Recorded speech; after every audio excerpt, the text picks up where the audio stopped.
this morning. How many of you got the email this morning and opened it? It was the reminder for today. If you printed things out, you should have a printout that looks like this. And if you don't worry, because you can just do this activity on another sheet of paper. You should have the 8 S's. The 8 S's graduated last night from the 7 S's. I had 7 S's. And Erin and I were talking, and I said, Erin, I need another S word. Not the one that you might think of automatically, some of you, a different S word, because there were things I wanted to include that had to do with health. And whether it was, putting in some, a couple of essential oils or some medication, it just didn't seem to go in any of the categories. So I came up with the word strength, and strength is our 8th category. And I promise I will not add any more S's after that one. I think I have them all covered. To get you started, you have a sustenance, and if yours printed like mine did, it's back to back. And then the sanitation. And both of them have lines where you can add other things that you want to remember for yourself. So yesterday was busy. Today is going to be busy. Tomorrow we're going to be covering shelter and security. And I think that is going to really have a lot for us to talk about as well. I want to share with you tomorrow a lesson that I learned from a podcast of all things. It was just, one of those odd podcast days. And I thought, I'm going to listen to this guy. And I picked up something that I thought was really valuable. I'll share that with you tomorrow. So welcome back. It's me again, Lisa Bedford, the Survival Mom. I know a lot of you have read my book. It's called Survival Mom. You can find it on Amazon. It's usually $14, $15, something like that. And when I wrote that, I really wanted it to be something that just reached out and reached to the heart of women just like me. And I know that I have gotten some really nice reviews from men, and I fully appreciate those. When I wrote it, it was kind of mom to mom, woman to woman. And I didn't want to put things in there that were, just, just kind of out there. It was like I wanted to write to the person who, has a sick kid on her hands today. And I was just thinking this morning, I'm going to talk to you about rotavirus when we get down to the sanitation section. And one time my daughter had rotavirus so bad, I just threw out her clothes. I mean, it had just the poop and diarrhea on it. And I just thought, this is just too atrocious for me to even attempt to clean. I don't know. Maybe that was a bad mom moment. I don't know. But I really, we all have those kinds of moments. And so that is what, am I still on the video? I just now had, no, I guess we're still on. Okay. I just still had, oddly, the video just click off on my end. But anyway, so that's where that really is one of the biggest milestones for me with Survival Mom was the book. And I wrote another book to follow up. I just self-published that one. I wanted to get it out fast. And it's called Emergency Evacuations, Get Out Fast When It Matters Most. So sometimes when we're thinking about, you might want to get that book at some point, even if it's just the Kindle version, because when we're talking about emergency kits, kind of alongside that is the issue of evacuation. So we're thinking, I might have to grab my kit if I have to get out of my house for one reason or another. And then where do you go? How do you get there? Those kinds of things. And so that is part of that book. So in today's video lesson, I'm going to teach you how to prepare your emergency kit to include 2 really important components, things that you're going to need to keep everything and everyone sanitized, and foods that are easy to pack and carry, and how to decide which foods and how much. Because in an emergency, the most important thing when it comes to food really is just energy just to keep you going. And so it's not so much that we're going to have like a buffet in our backpack. All right. A lot of you, when you were answering questions to get into the Facebook page, you said, I need to carry more food. Well, today we're going to think that through, and maybe you don't need to carry that much food. We'll get to that. Now, if you're just a beginner and you're not sure how you can even create an emergency kit, you have nothing, maybe Band-Aids in the house somewhere, if you can find them and the kids haven't gotten to them yet. But you know that you want to have something so when immediate urgent emergencies crop up, you're not just floundering. Or maybe I know that some of you have already very well packed kits, and maybe you just want to refresh it and get some new ideas, maybe run some thoughts by people in our group. Today we're gonna discover how really busy women like you and me, I think all women are busy, can build the emergency kit that fits our family's need, and then why it's really critical to focus on that right now. It's not something that we want to just procrastinate, because you know what, when you procrastinate on something like this, what do you do? What do you say to yourself the next time something happens? A flat tire. Oh, I knew I should have, whatever, I knew I should have, packed that little first aid kit in my purse or whatever. The first time a kid comes up and they're all bloody and crying, and, all you have is your shirt. So we want to kind of avoid those moments. So now, yesterday on day 1, we talked about the survival priorities framework for helping us identify the most important priorities as we assemble everything that we want to have in our kits. We want to, for the purpose of handling the different kinds of little emergencies and big emergencies, maybe. If you haven't seen the day 1 video yet, be sure to watch it. It's over in the video section of the Facebook group, the Survival Mom Bootcamp. So if you're watching this as a recording, that is one place where you can find it. And it's also over on my blog, thesurvivalmom.com. Now today we're going to build on what we talked about yesterday in day 1. And I'm going to share with you some specifics for your sanitation and your sustenance categories. All right, we have those 8 categories, the 8 S's. It's not 9 yet. The 8 S's. Today we're going to focus on those 2. But I'm also going to share with you, before we get to those categories, a new way of thinking about your emergency kit. Someone wrote the nicest comment yesterday, maybe it was this morning. She said, Lisa has made me change the way I think about my bag. And that actually is the biggest step that you can take, is just looking at it in a different way. Instead of just looking at it as a way just to pile all kinds of things into it, just in case. Wait to hear my fishhook story. Just in case, we really want to kind of dial it back to what do we really need? What do we really need? Because if there's something that's overstuffed and heavy and you put it away, you're never going to use it, you're never going to use it. And when the emergency happens, you probably will even forget you had it in the first place. So the goal is to really break free of feeling like your kit has to contain everything for every scenario, including the apocalypse. And just in case you are ever called to be on the cast of a movie like The Road, or you're a character in 1 Second After, we're not going for that. I hope that's okay. I hope that's okay, because so far we have avoided a scenario like The Road, where absolutely everything in the entire world just about is destroyed, and it's just, a handful of people just straggling around trying to survive or not. Now, yesterday I referred to these apocalyptic scenarios as being right out of Hollywood movies. And I think one of the reasons some of you struggle with what to put in your kit and what kind of just struggle with the whole idea of being prepared is because it's never going to be enough if that's the picture you have in your head. Have you thought about that? That's why yesterday when I pulled out that machete, and the machetes are sometimes on, bug out bag type to-do or packing lists. Why have a machete? And just in a minute, I'm going to show you why most everyone that's watching this, in fact, only very few people actually realistically have to have a machete. So I don't want you to have the feeling that what's in your kit isn't enough, because I will tell you that survival authors and prepper authors, they are more than happy to dish out those kind of scenarios, book after book after book. And if you read them for entertainment, that's great. But if you start getting an idea of that's going to happen any day now, then that's just really not healthy. I want you to be healthy with a really sound mindset of what you can accomplish because of the empowerment that gives you. All right, I'm really going for walking away from vulnerability, walking away from confusion, walking away from thinking that you'll never be able to handle a big emergency or survive in a scenario, to one where you actually feel empowered. And so that's actually the ultimate goal of all of this. I was kind of sneaky starting with the emergency kit, but ultimately that is the goal, isn't it? So we've got a lot of ground to cover today, and have your pen and your paper out. And I told you that I was going to tell you a story about fish hooks. All right, you're going to love this one. And I'll tell you, if you can relate, I would love to hear from you in the comments, so I will know that it's not just really another bad mom moment. Okay, so here we go.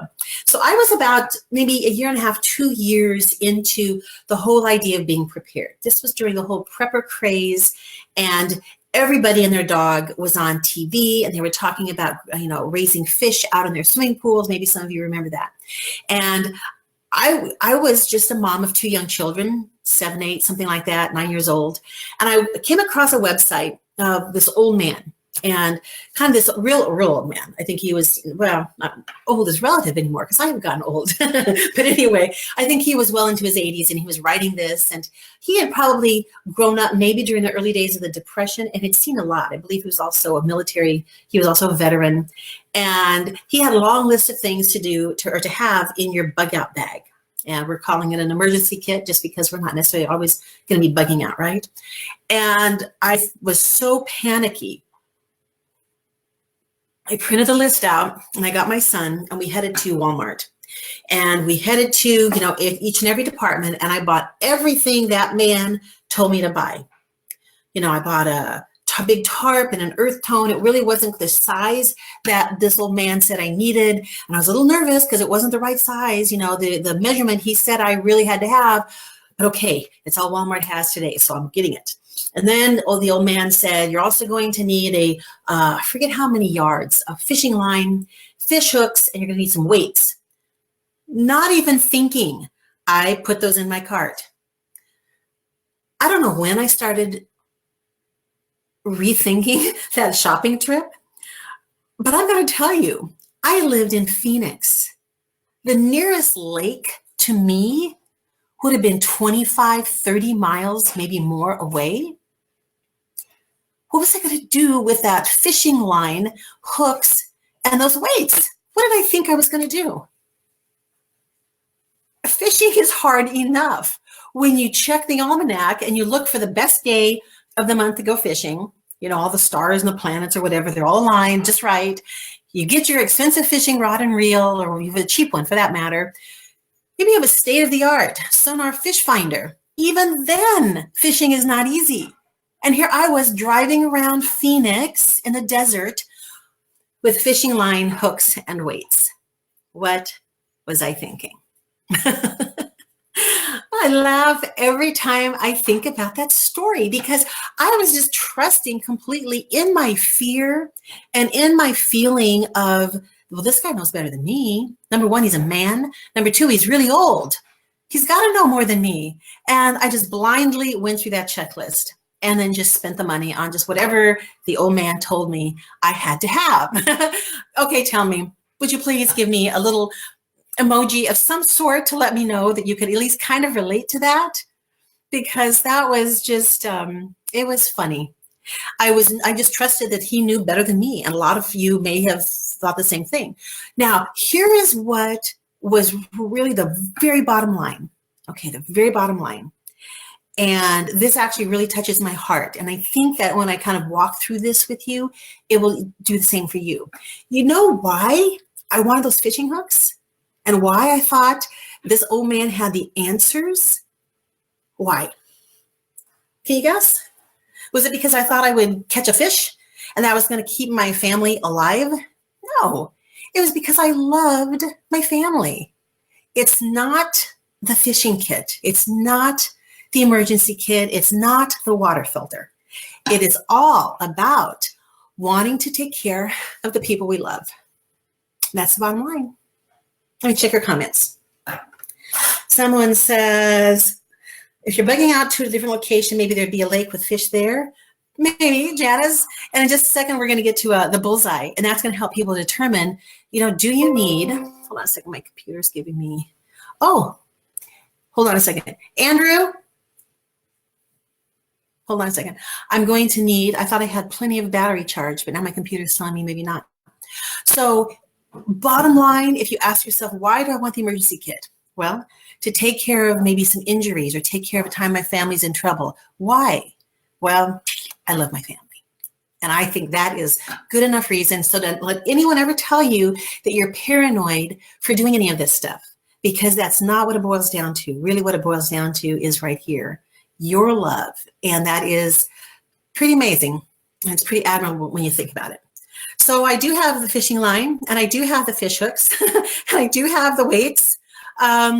So they're out there in the garage, and maybe we'll use them someday, maybe, I don't know. So anyway, someone says, always listen to your elders and the veterans, right? Well, that's why yesterday when I was talking about the priorities, and I said that all of these experts, they can know a lot, but they don't know about your circumstances. And ultimately, that's the most important thing. So someone says they live in the land of lakes. Beth says she bought a month's supply of MREs, and then she calmed down and started thinking a little. So if you would get out your Bullseye worksheet, just like this, okay?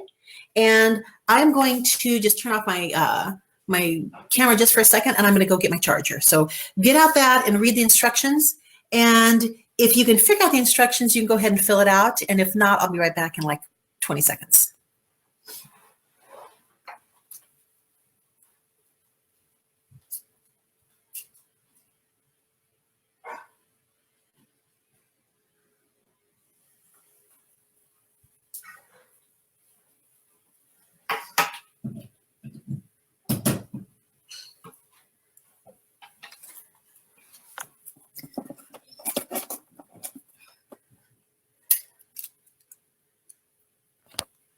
There we go. As I tell my kids, crisis averted. Am I back? All right, that's funny. Debbie says that she watched Bird Box and told her husband she was not going to try driving blindfold. You know, at least, you know what, we recognize that Bird Box wasn't exactly the most realistic scenario. Scary. I've not actually seen all of it. I did see the movie The Quiet Place. Not really a survival type, well, I suppose survival type movie. Really good if you're looking for one. I am back, Kathy. All right. Denise was timing me 26 seconds. I've got to work on that, don't I, Denise? Maybe I didn't have an energetic enough breakfast. So the Bullseye kit. I thought a couple days ago, when yesterday, I mentioned that so I had read some advice from a man telling a woman that, you know, she needed to have certain things, you know, for when she had to walk through the brush. And my question just was, when are you ever going to walk through brush? And as my son said, there's a thing called roads. There are paths. You probably don't need to walk through the brush in any normal scenario or even an abnormal scenario. So that started me thinking, and I kind of just jotted down this. And maybe some of you can help me kind of with this thought process, because this is just like a first draft. But what I'd like for you to do is, if your home is in the center space, all right, the home I've already written for you, then in that circle that's right out from it, it says within 2 miles, just inside that circle, write down everything in a typical month that you do that's within a 2-mile radius of your home. I'll give you a few seconds to do that. And go ahead and add anything in the 5 miles, 10 miles. And if you live in an area where you have to drive everywhere, then just change the numbers so they suit you better, okay? Just kind of for a suburban scenario, urban, you know, small town, this probably would fit most people, but not everyone. So Andrea walks through brush every day. Well, Andrea, I think that this Bullseye will explain why you might need something like a machete or the really tough boots and someone else might not. Okay, so let's see. Okay, so go ahead and just maybe just a couple more seconds, fill this out. It doesn't have to be absolutely everything. And I'll share what I have. I live in a pretty small city-ish. It's like 75,000 people. So most of the time, everything I need is just right here. So within 2 miles, there's the grocery store, bank. If I get my hair done, if we go eat out, it's almost always just within, you know, a couple miles of our house. Sports practice, the doctor, it's all within about 2 miles. I don't know if that's pathetic or not, but that's my little world right there. Within 5 miles, I might run some errands further out, go to another town. I have to take my son to a homeschool co-op twice a week. So then we get maybe about 7 or 8 miles away from the house. Every once in a while out here, he has like a rugby game, like maybe out in Houston or another town in Texas. But as you can see, most of my life is within a pretty close distance. So when I am packing my kit for me, I'm not going to need the machete, because there's literally nowhere in where I live most of my life where I would need that. Now, I might, if I wanted to, put some fishing supplies in there because there are lakes, but I'm thinking to myself, it's more of a suburban lifestyle. And when we do go out, we're in our vehicle, and our vehicle has other supplies. So that is how, when I was kind of thinking, what do I need for sanitation? Do I really need to carry all this stuff with me? And go back and look to say, well, if our emergency kit is going to address the most immediate situations, and it's going to give me the immediate supplies I need to handle those, then where are those most likely to occur? And this is my case. This is where I would zero in on what kind of supplies I need. If you spend much of your time in an urban area, then you might want to focus things on more on how you might find other routes home in a big city. You might want to have something in there where if you did ever have to shelter, if there was ever some kind of a big riot and you couldn't get home right away, you might want to have something in your emergency kit where it kind of would oversee maybe an overnight scenario. And again, if you're living out and you're in a rural area, then your kit is going to have some additions that other kits may not have. The important thing is to focus on what is going to be most beneficial to you. So the Bullseye just kind of lays out for you where you spend the most of your time. And over here, I just jotted to myself that pretty much most of my activities, there's kind of more suburban. I did once live in a tiny town, and the only heat I had was a little wood-burning stove. It was a town of just a couple thousand people, way, way out in the wilderness. I would have packed my kit differently if I still lived there. So, and then when I lived in Phoenix, where it was all desert, you will have that into consideration. And that's another reason why when you do see a list, including the ones I gave you, and I'm going to give you each day this week, or the next 3 days, actually, after today, you look at that and you just kind of go back to your framework. You remember this and say, okay, these are some supplies for sanitation. I really, really need to be aware of what I can put in there that's lightweight, the sanitation and the food. So you're going to still apply this. And the Bullseye gives you an idea of things that might help you determine based on geography, based on climate, based on terrain. All right, so let us, let me just, I wanted to get to one more thing, the 8 S's. All right, so you have your Bullseye. That's kind of giving you an idea of where you're going to zero in on that the emergency contents. Now let's take a look at these 8 categories. I almost forgot these. I mentioned them early on, but the 8 categories really cover most of what you would need. And when I put this together, I realized that if I was going to put together a storm shelter, let's say I lived in tornado country, and I really wanted to have, storm shelter, whether it's in the basement or wherever it might be, I would cover sanitation, some kind of maybe emergency toilet in that cellar, that storm shelter, something for food and sustenance. I'd have to think about sanity. If we're going to be down there for a few hours, what might we need to stay calm? The next one here is shelter. Do we need blankets in the tornado shelter?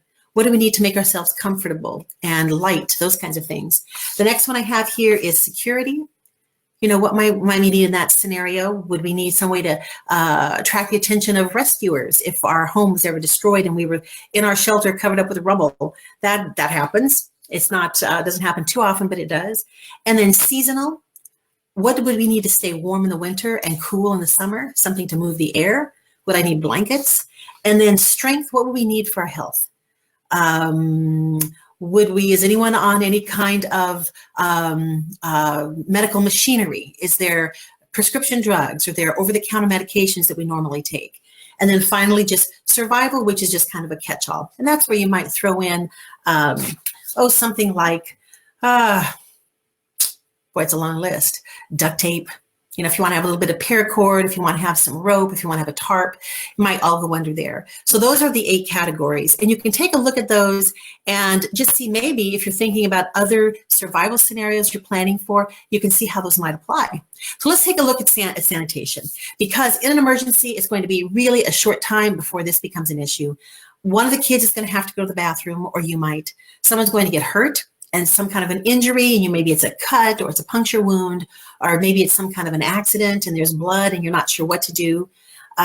People are going to be hungry, and you're going to need to kind of maybe clean an area to prepare for food. If you've ever been somewhere where the picnic tables were just filthy, maybe you know what I'm talking about. And then maybe someone throws up.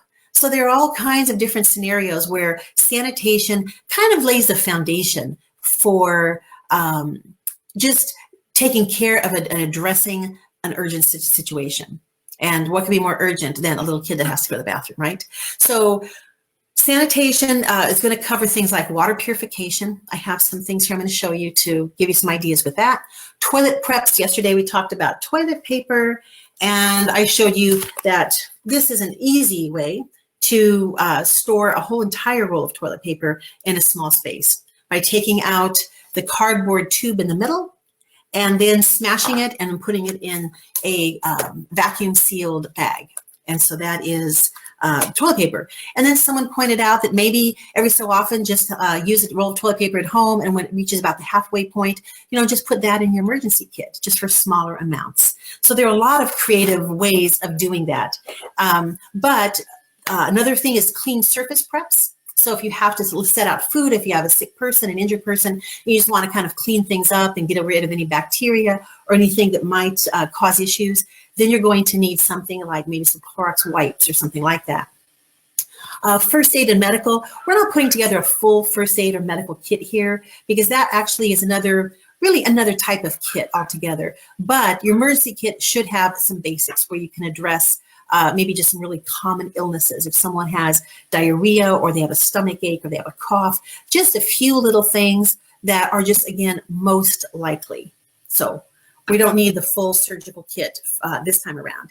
And maybe some minor laundry things. If you don't have a lot of clothes, I remember with Harvey, people just got out of their homes pretty much with whatever clothes they happen to be wearing. And so if you don't have a lot of, any spare clothes, it might be a while, you might just want to, if there's spots or something. The laundry is not a huge issue, but I put it in there because it's part of sanitation. So later on in today's follow-up email, you're going to get, you got the link to the sanitation checklist. Okay, so we're good there. I will upload the sanitation and the sustenance checklists in the file section of the Facebook group. So they will be there. If you can't find them anywhere else, that's where they're going to be. Let's talk a little bit about water, because when you think of survival, well, I'll tell you, when I first started, I really didn't think of water, speaking of which, because when you turn the tap on, water is just there. However, have any of you in the last 2 or 3 or 4 months had a boil notice happen in your town? Boil notices are extraordinarily common. I didn't really realize that until I started researching how to survive a boil notice. There's an article on my blog with instructions for that. So water is something we want to pay attention to, but 1 gallon of water weighs 8 pounds. 8 pounds. So we're trying to get the weight of our packs, our kits down, and yet we're thinking, well, I want to have something equipped for maybe at least 2 or 3 days. If I'm away from home 2 or 3 days and it takes a while for me to get some help. Well, 8 pounds is 1 gallon. 3 days, that's 24 pounds. How much do you want your pack to weigh? So we can think of a few different ways around that. One of them is a really small water filter. This is a Sawyer mini water filter. It can filter up to 0.1 microns through this filter right in the middle, and you can't see it because of the label, but it's there. And it's actually one of the better water filters on the market. It's not terribly expensive, and it comes with a collapsible water pouch, which makes it even lighter and smaller than a lot of other water filters there are. I know I have the Life Straw here. It's still in the package, but can't see it. The Life Straw, it's very lightweight actually. And the Life Straw has one downside, and that is that it is not quite as, the filtering level isn't quite as high as the Sawyer. And then some people say it's just really, really hard to suck from. So if you had small kids, they might have a hard time coming up with a suction to get water out of a Life Straw. But for the money and just to have something in your kit, this is really good. But I have to also tell you that when we look at those priorities and we're thinking, well, I want something that is as cheap as possible right now, at least. So a Sawyer, maybe someone can look up the price of this. I bought it in a multi-kit. So I don't know if it was, maybe $20. Someone maybe, I don't know. Erin, if you think about it, can you just kind of look up the price of a Sawyer, just kind of give us a ballpark figure? Because something else you can do is you can take a used water, like a little drop bottle like this, okay? And it has the dropper already in it, and you can put bleach in here. And I thought about a glass container in an emergency kit, but then I realized that plastic things really are more susceptible to breakage than glass in most scenarios. And this is a really thick, you can't really see it, it's black, but it's a nice thick glass bottle. And the reason I prefer this for bleach is because of the dropper. So when you're going to purify water with bleach, you're actually going by the drops. And these droppers, they aren't just random amounts, they actually are it's like a measured amount. So if someone says 3 drops of bleach, 5 drops of bleach, it actually is a like an official amount. It's not just, oh, this just happens to be a drop. So I like that idea for something that's very inexpensive. Put bleach in there. And some of you, I had someone contact me yesterday, I think, about bleach. And you can buy the smallest bottle, the smallest possible bottle of bleach. Very inexpensive. Probably might even be $2. Bleach does begin to degrade over time. So fill this, and then every 6 months or so, I'm going to tell you how to put this on your reminder for a calendar. Just replace bleach, and then you can just pour that down the drain, or you can put it in with some a white load of your laundry or something like that. So you do need to think in terms of water, but a water filter, and then maybe something to contain water. Now this does both. This is a Life Straw, and there are other brands that do this, but this has the water pouch that you can fill, and then you put the filter inside it, screw it, and now you have, like the Sawyer, you have a nice collapsible bag that you can just tuck into your backpack or your kit, whatever you're using, and that's going to give you a nice water filter for that. Do the same with the Sawyer and its little collapsible bag. Okay, the Life Straw, I think, holds more, and it seems to be sturdy with the material. So the framework, again, is that if you want the kit that's lightweight, you're going to have to figure out what are you going to do with water. And then a lot of it, going back to the Bullseye, it depends on where you live. When I lived in Phoenix, I will tell you, I always had lots of water stored in my Tahoe, always. Because Phoenix, if you've ever been there, I had someone fly over Phoenix, and they said, Lisa, we were in an airplane going how many hundreds of miles an hour, and we flew and we flew and we flew, and I thought we would never get over the greater Phoenix area. It stretches out for miles. And then beyond that is just miles and miles and miles of desert. You really have to almost live there to appreciate it. Las Vegas, I think, would be very similar to big cities, and then a lot of smaller cities in between, right? So if I lived in Phoenix, I would take a look at that, and I'd say, okay, I want my water filter, but maybe I'll have a little bit of water in my kit, but I will just know that I have to have water in my vehicle, and I have to know where I can get water if I really need it. So does anyone have any little suggestions for water if you live in a desert? I live now where there's water everywhere. So if anything happened and, we were kind of stuck here during Harvey, some of the roads around us were flooded, and some people in different areas couldn't get out. So in that case, we would have, just if someone has well water, or if the water's tainted, maybe we can go and find a pond or something. So here there is water, but it was really interesting because when I was in Phoenix, I just had the assumption, maybe so do you, that you just have to carry around all this water with you all the time. And that just isn't, if you look at the framework, that just really isn't reasonable. So let me see if there are some comments here real quick, and then we're going to talk about storing water in your vehicle really quick. It's not exactly the emergency kit, but I want to give you a couple of tips. So someone saw my cat and dog, it looks like. Puck mentions to make sure you get the non-perfumed bleach. That's important. And let's see, grasslands and forests far apart. You got to have water. Courtney used to live in Tucson, and Trina lives in Tucson. Okay. And then someone says they catch water if you needed the rainfall. Very good. So, and then Puck lives in the Netherlands, water everywhere. I know what you mean now. When I lived in Phoenix, I couldn't fathom there would ever be a place where there's water everywhere, but there are. So hopefully that Bullseye will kind of get your wheels going. And so what do I need more of this and I need less of this. I do need this to cover this scenario because of where my travels take me, but I don't necessarily need this on the list. And so the whole point is just getting the mind working and the wheels going. So in the vehicle, let me just address this really briefly. I used mostly empty, clean 2-liter soda bottles. My husband back then, he was drinking soda like crazy. So that was that's a blessing to me. I know that it's not, the best thing in the world to put in your body, but hey, I got a lot of bottles out of it. So I would just rinse them. I would run the cap through the dishwasher. I'd fill them back up with water, seal them really tightly, and I would put them in under the seat in my Tahoe. You can do that with juice bottles. Technically, the plastic in juice bottles can cling to the sugars in the juice, and you can run it through the dishwasher. There's really no way of knowing unless you see something growing in there later on if you got it all out, okay? But many people will use Gatorade bottles, juice bottles, and those kinds of things. And I always had at least one case of water bottles in the car. So let's just talk really quickly, because the first thing you think is, well, what about heat? What about water and the plastic the water is in? You've heard stories about how they can interact and the water can become tainted and so on. So this is the way I looked at it.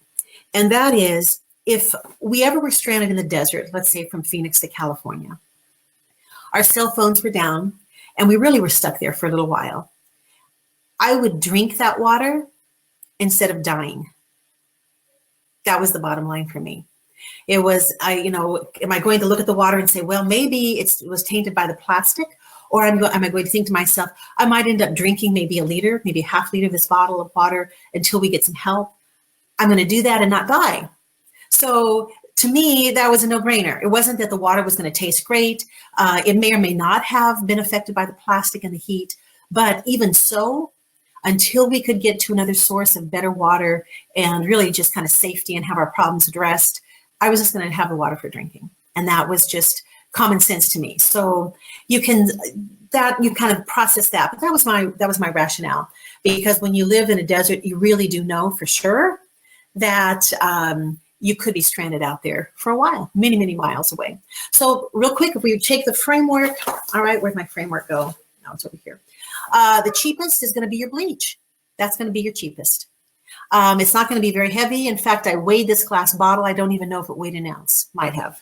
I have a little kitchen scale here for weighing things. The quality, Sawyer, in terms of its filtering abilities, then a live straw. The most compact, the absolute most compact, if you're carrying around just something really small, would be water purification tablets. Those, make sure you read the instructions on them, because they really are not a healthy choice for some people. So just look at the brand, read up on Amazon or the websites and see. But that is going to be the very smallest option.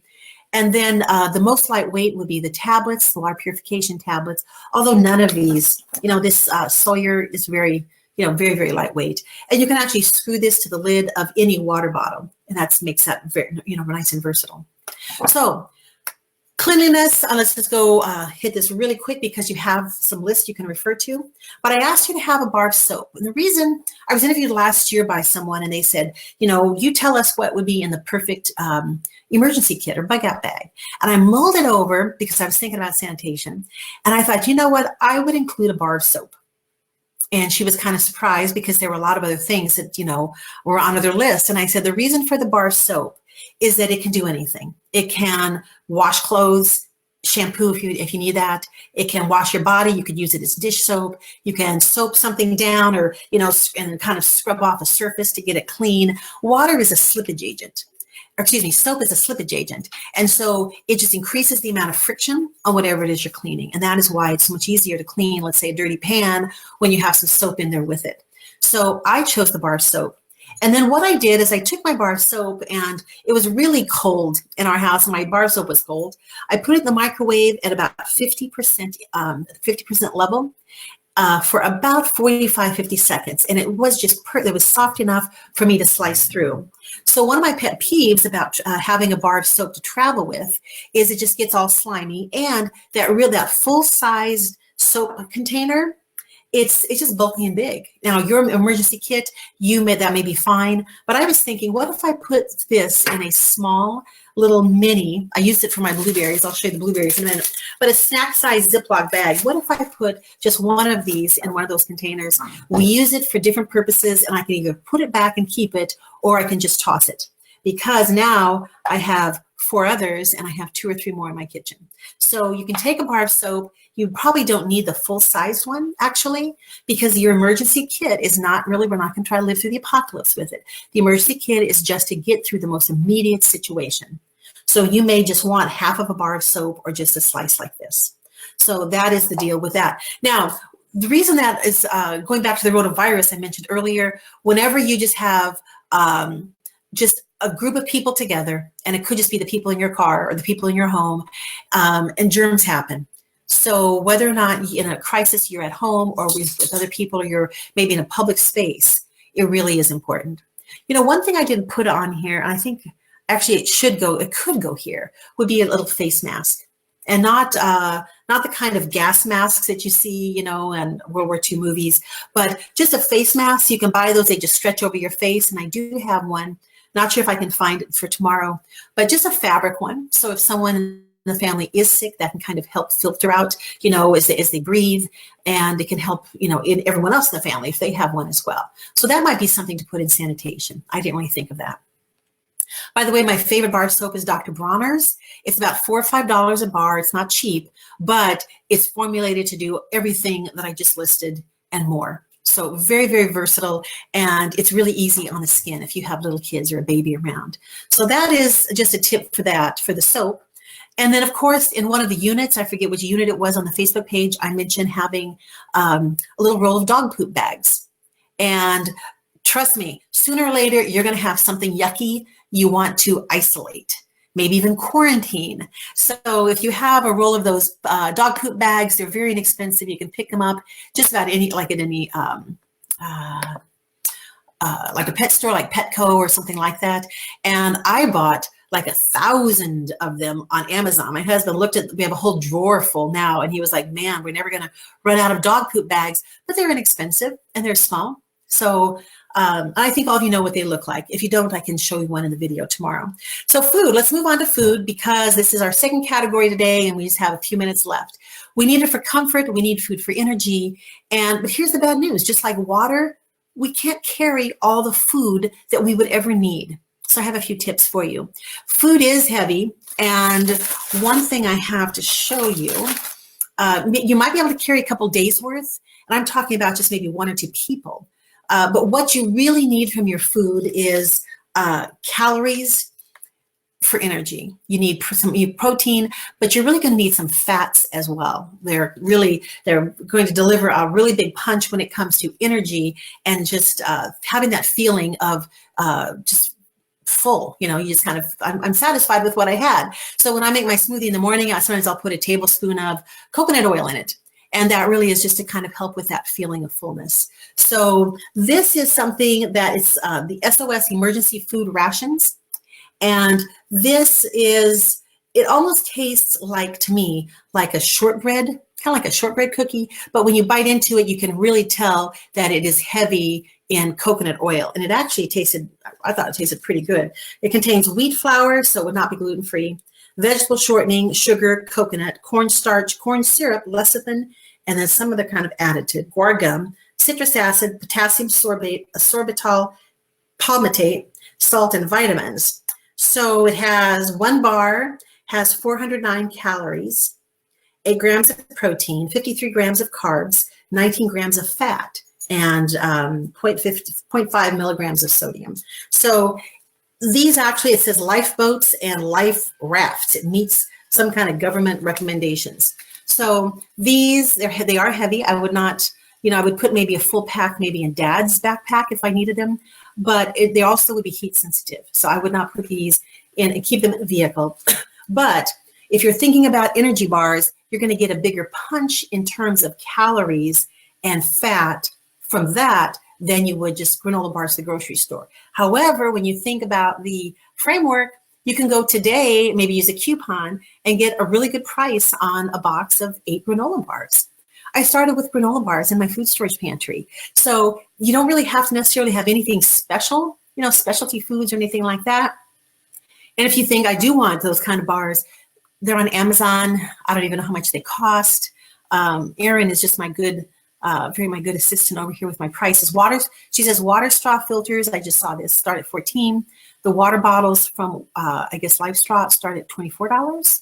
So, and I'll get to a few more of your questions towards the end here. So the emergency kit is not meant to be a buffet in a backpack. Canned food in a backpack, that's going to kill you, absolutely. A can of anything, number one, if you have to remember to have the can opener, and I know they have those little manual can openers you can get, but you really want to mess with that.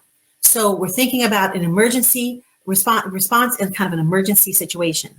It's going to give you the most essential things and the most immediate solutions to problems, but it really is not meant to carry full meals with you. So if you think about, well, what's the most essential? Something to provide energy. And I've given you a couple of examples. And then the most immediate solutions is if there's not food right at that very moment. And here is something that a lot of people don't think about, but rather than loading up your kit with foods, what if you had some, maybe to tide everyone over for a little while, but what if you just made sure you had some cash and maybe a $50 Visa gift card in your backpack? Because the truth is, you will be able to get to a grocery store. You will be able to get to Chick-fil-A or McDonald's. You will be able to. I mean, Hurricane Harvey hit here and it was like the end of the world. I mean, not far from my house, there were houses that had water up to the roof lines. That really was an end of the world scenario for thousands of people in my little town. And yet, within hours, minutes, there was food, there was clean water, there was help. So we want something that we're empowered, we can address situations on our own, but really that kit, all of this is meant to get us to the next step where, we're finding help or we can get back home or just whatever. It's not the apocalypse. In fact, I was trying to think, well, in what scenarios would I need tons of food in my backpack? I really couldn't come up with too many scenarios. Now, I do know that there are families that have family members, loved ones would have very specific and special needs when it comes to food, and that's completely different. In that case, what you'll do is you'll have a separate container, and it could be a bin, but I really like to grab something with handles. So I have seen, in fact, I have their camping gear. We have these bags and they're soft-sided, but they have handles. They carry quite a bit. That's where I would put certain kinds of food. If there's gluten-free, if you have foods, people that are highly sensitive to certain ingredients, that's what I would start packing. And again, like your kit, keep it somewhere where it's just handy as you leave the house. So that is what I would actually keep it somewhere. And I wouldn't put a whole lot in the car. At this time of year, it might be okay. But let me tell you what heat does to food.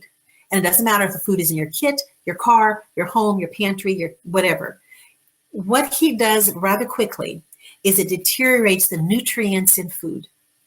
It will, it affects the color of the food, the texture, the flavor of the food.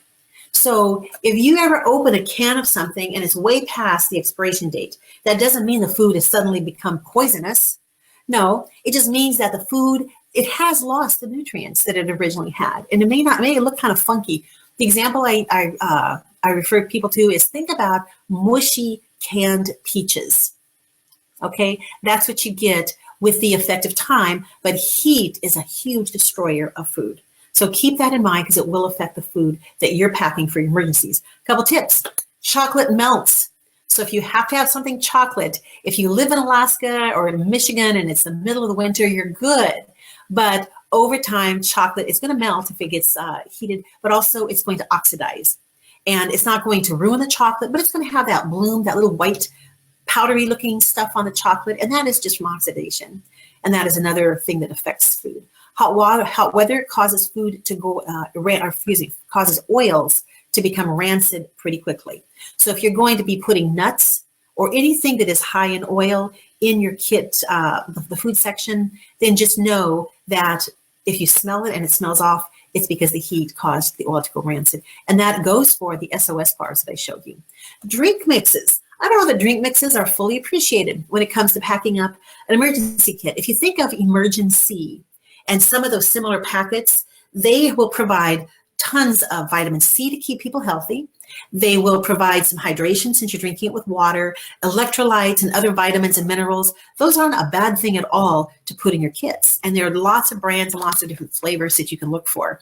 I don't even know if I put emergency on that list of sustenance items. And if I didn't, you might want to add it. You can also make your own 100-calorie, those really popular little packets. They're 100-calorie Oreos or 100-calorie chips or crackers. You can make your own. You can just take a little snack pack like this. Think about what you might want to put in there if you want something that is, calorie or nutrient, specific, and then just make your own little snack packs. So these are freeze-dried blueberries. What I'd like for you to do, and I did mention this yesterday, and I'll write about it more in an email. We want to start weighing what we're putting together. So here was my bag with sanitation. If I put in my wet ones, and I put in my water filter, and I put in the little container, I had something else, I have my bleach, and now I'm going to put in a couple packets of tissues, all right? And I'll probably add some, another handful of things for my sanitation. So I'm going to kind of Ziploc this, close it up. I'm going to weigh it on my handy dandy scale, turn it on. And this weighs, hold on a second. I'm not getting, okay, this whole thing, getting different weights. Of course, I'm getting different weights. Okay, I don't know how much it weighs. I'll have to write it down. Oh, it weighs 14.5 ounces. So I'm getting close to a pound just with my sustenance. Okay, so as you start putting your food together, as you start putting your sanitation, just with sanitation, as you start putting these things together in different categories, then be sure to weigh them and kind of adjust. You may say, you know what, that really is weighing a lot. I need to remove something, or I need to see if I can find a smaller version of this, or maybe something that can do everything. So you might decide, I found these wipes and I don't use Clorox because these are safe. They're antibacterial, but I can use them on, skin if I have to. I'm going to do that instead of Clorox and something else. So do weigh things as you go, and we'll talk more about that. I'll remember to talk more about that tomorrow. And now I have an announcement for you. This is going to be your new best friend. It's a website called Minimus. Minimus. MINIMUS.com. If you go there, you're going to go nuts. Just absolutely nuts. Has anyone ever been to Minimus? Minimus.com? Tiny sizes of everything you would ever imagine, and probably some things you couldn't. So I would, as you're thinking about all of these categories, but especially the sanitation, maybe some first aid items there, your food, go there and look and find what they have in little tiny packets. And I think you're going to be really happy. Just be careful that you don't overspend, because you can go crazy on that site, because everything is like, oh, I do need little tiny packets of jelly, or I never knew that I could get little tiny packets of whatever, and they have it. So minimus.com, and I'll remember to put that in today's follow-up email. So of everything you're putting in your kit, food is the number one thing you're going to have to rotate. And what that means I think in the case of food, I would say every 6 months. Every 6 months, take a look at your food. See if anything is leaking. See if anything just looks bad. I put Slim Jims in the very first time I ever made a kit, and those got so crunchy and hard, I probably could have hurt someone with them. So you'll find out. Maybe you might make some mistakes here and there, and oh, I really should not have added that in my food kit, because now look, I have strawberry jelly everywhere or whatever. Also, some things might have been affected by cold or heat. If a food is frozen and then thawed and then frozen and then thawed, you may end up with something that's very crumbly, or maybe it's lost its flavor or something. So every 6 months, I would say May would be a really good time. So you might want to make a note in May. What is today? Today's the 24th, I think. May 24th, which is my daughter's birthday. Put on your calendar, rotate food in emergency kit. But then I want you to do one more thing. Stay on that calendar and backtrack 7 days and write by food for emergency kit. That way you have a reminder to buy the stuff, and then you have a reminder to actually take care of it. And I guess if you need any more reminders than that, let me know and I'll come and bang on your door with my machete. So do a quick review of what we covered today. I have some notes here. We went through the Bullseye Kit Assessment to kind of help you more narrowly define maybe the types of scenarios, emergency scenarios you're going to encounter in your own personal life, in your lifestyle, and help you know what you need and what you don't need.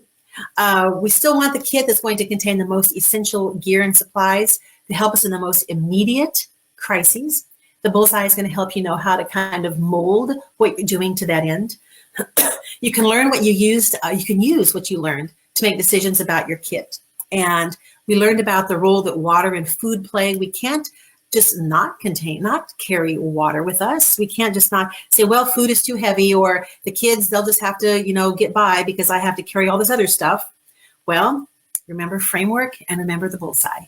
What do you have to carry in yours? And make your smart decisions. Frankly, I cannot wait to see and hear from you in the Facebook group, because I want to see pictures of what you're putting together. So to me, that's going to be one of the most rewarding and exciting things for me. I want to see what you're doing. So it's been a jam-packed day. Tomorrow, we're going to focus on shelter and security, building on what we've already talked about, and it's getting you closer and closer to the kit that really is going to be the best for you. You're doing this out of love, and that's the strongest emotion in the world. And I think that makes you absolutely awesome that you're doing this. I am going to, let me see if my little coffee thing is going to die down.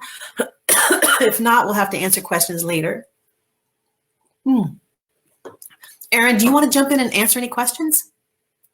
The emergency bars, there is more than one brand, but this is SOS Emergency Ration Bars. The packaging is definitely no frills. Okay, those are, there are other brands. Some of you in the chat box might even know some of them. Erin said she put the link to minimus.com in the comments. Oh, she says it's biz. Thank you, Erin. Minimus.biz, B-I-Z. Let's see, someone knows. I have one of those SOS bars all in a package. They are individually sealed. I do not know if that individual seal, how airtight it is. Okay, I'm thinking it was just a lightweight plastic wrapper, kind of glued at both ends. So that is what I'm remembering, but it has been a while since I've opened them. Pool shock to sanitize water. The reason I didn't put that in your kit is that pool shock, depending on how and where it's stored, it can be volatile, and I don't want that in your kits. That's why I didn't put it in there. So on my blog, I do have a printable that has instructions for using pool shock, but that's why I didn't put it here. I have prices of a couple things. The best places to get a backpack, and boy, do I have exciting news for you. My favorite place to get backpacks is a company called Flying Circle. I think their website might be flyingcircle.com or flyingcirclegear.com. They are donating prizes for our day 5.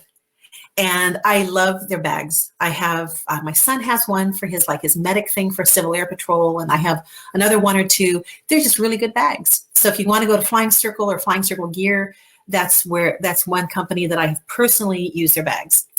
Let's see, I think, any other questions? Someone says that they change their bag every October when it gets cold. It kind of depends, doesn't it, on where you are and what your seasons are. So for me, I think May would be just right, because right about then is where things are getting, kind of hot and humid where I live. In Phoenix, you might want to, actually, in Phoenix, you might want to do it, twice a year, just because of the effect the heat has on the contents. Erin does hers every April and October. So I think we are caught up with questions, tons and tons of comments. I think hundreds. I'm looking here. And tonight we're going to have a watch party, 8:30. We did this last night as well. And the watch party is just going to be a replay of this. And then I'll be there chatting, and you can ask questions and we can talk, for about, I think this has been about an hour. So boy, I can't believe that we are hitting right that hour mark. That's awesome. Can we feed the expired ration bars to birds? Let me see. I'm a bird watcher. In my old age, I have become an avid bird watcher. I have about 10 feeders in my backyard. I turned a couch to face the window, even though it looks ridiculous. And my husband bought me a pair of really good binoculars. So let's see.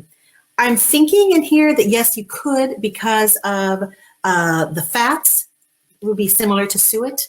And if you make homemade suet, you do use flour. The sugar, coconut, cornstarch. I don't know that I see anything in here. If you look at homemade recipes for suet, you might be able to do that, crumble it up and feed it to the birds. Okay, anything else? All right, this is exciting. I really want to see the photos of your kit contents. So as you put things together, you know, you can just take a picture of this. You can lay everything out on a flat surface, because we can all learn from each other. I've been reading comments in the Facebook group, and I have been learning a lot, and that's been exciting. One thing I did not show you was just freeze-dried.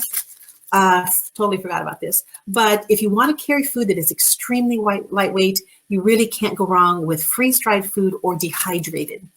All of the water has been evaporated from these foods. This, believe it or not, these are beef chunks, and they aren't bad. They're not bad at all. The only thing is you're going to need water to rehydrate these, and probably some kind of cooking method. So if you're thinking, you know, going back to the Bullseye, you might think, well, you know what, I think I do want a little cook stove that I have. You can get little tiny cook stoves in my kit. Well, then it would make sense to maybe have something like this, or a Mountain House freeze-dried meal. All right, you're going to need a container, you're going to need water, you're going to need a heat source, and then you're going to need something to get food into your mouth. Okay, I think I want to read through your comments, but I can't really do that here on this video. So I'm going to go ahead and close. Tomorrow, it is all about security and shelter. And I have an assignment for you that might send you to the dollar store tonight. So be watching for that, that email. And I will see y'all tomorrow.